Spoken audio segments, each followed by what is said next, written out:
Сәлем достар, бүгін біз кешкі серуенге Жетісай саябағына шықтық. Мен Жетісай қаласында тұрамын.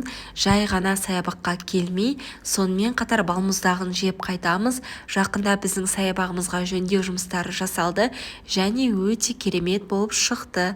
Үнемі келген кезде балмұздақ жеп қайтуға тырысамыз.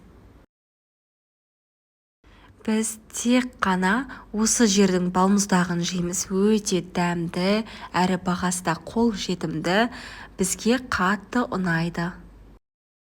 Үнемі келген кезде отбасымызбен бірге барлығымыз осылай стакандағы түрін аламыз.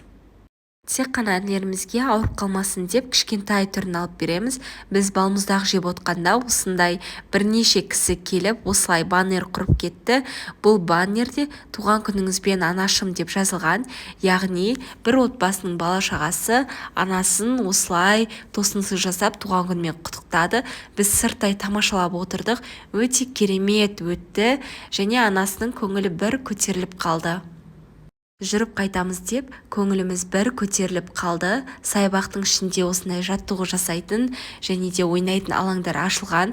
Әр отбасы күнде кешке келіп осылай алаңға жаттығу жасап ойнап кетеді. Бізде осылай жаттығуымызды жасап, сонымен үйімізге қайттық. Ал сау болыңыздар, бізбен болғандарыңызға рахмет.